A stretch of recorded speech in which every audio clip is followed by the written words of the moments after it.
Draw a schematic diagram of a circuit consisting of a battery, 3 cells of 2 volt each, a combination of 3 resistors of 10 ohm, 20 ohm and 30 ohm connected in a plug key and an ammeter, all connected in series.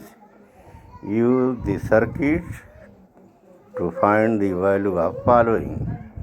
ए में हमको क्या मालूम करना है? Current through each resistors. B में total current in the circuit. C है total resistance, total effective resistance of the circuit. आप देखिए ये तीनों पैरेलल हैं, इसलिए R1, R2, R3 जो हमने पैरेलल लगा लिया. क्योंकि यहाँ 3 सेल हैं, हर सेल कितने वोल्ट की है? 2 वोल्ट की है. तो 3 है तो बैटरी आपकी कितनी की हो गई? 6 वोल्ट की हो गई. ठीक है, यह मीटर आपका लगा हुआ है, यहाँ की है. देखिए करंट हमेशा पॉजिटिव से निगेटिव की तरफ जाती है, लेकिन जैसे ही एक सपोज कीजिए करंट आई जा रही है तो ये क्योंकि ये तीनों पैरेलल है तो ये करंट 3 हिस्सों में बढ़ जाएगी, I1, I2, I3. ठीक है, तो वी नो वी क्या है? सेम है. आई क्या होगा? डिफरेंट होगा अक्रॉस ईच रेजिस्टर्स. ये आपके फिगर में देखिए दिया हुआ है. Current through the each resistors. अब आप ओम्स लॉ पढ़े हैं, V is equal to I R. I is equal to क्या होगा? V upon are.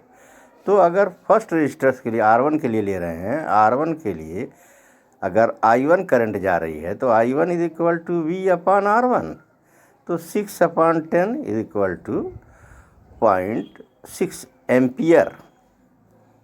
अच्छा, सेकेंड के लिए यानी R2, I2 V is upon R2, 6 upon 20, ये आप कैलकुलेट कर लें, 0.3 एम्पियर आ जाएगा.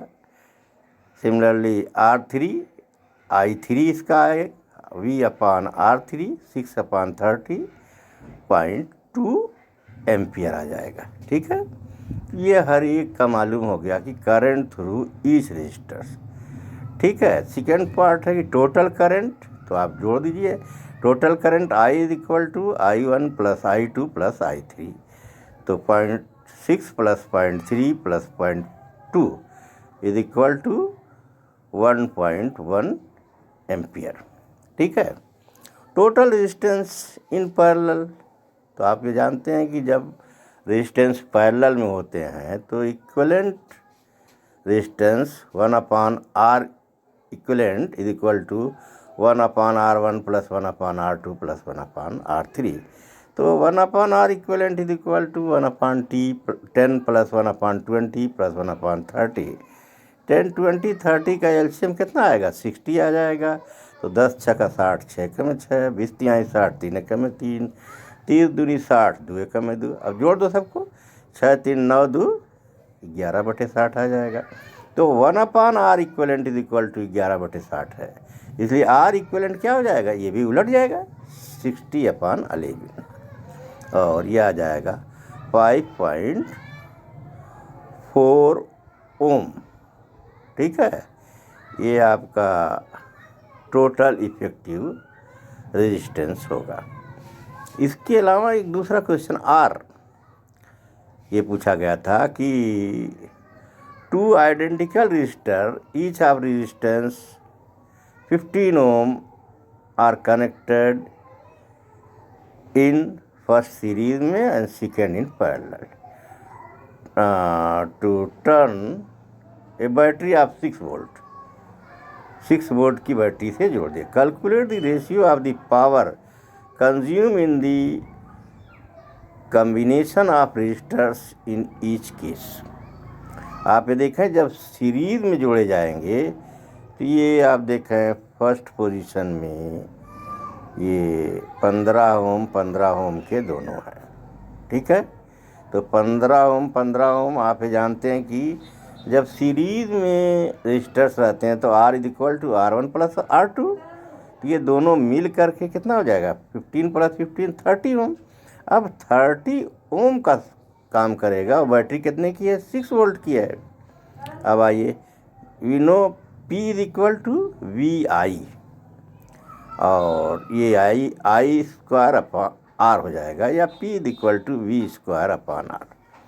तो P1 is equal to V square upon R। V आपका कितना है देखें क्वेश्चन में 6 वोल्ट है, तो 6 का स्क्वायर, R कितना आपने निकाल लिया है 30, तो 30, 6 का स्क्वायर और 30, ठीक है। ये आपकी क्या आ जाएगी P1 पावर आएगा, ठीक है। और दूसरे में जब पैरेलल ही है 6 वोल्ट की बैटरी है, आपने पैरेलल जब उनको ऐड किया है तो सेकंड फिगर में देखिए 15 पैरेलल होगा, तो आप जानते हैं कि पैरेलल के लिए 1/R is equal to 1/R1 plus 1/R2 है ना। तो ये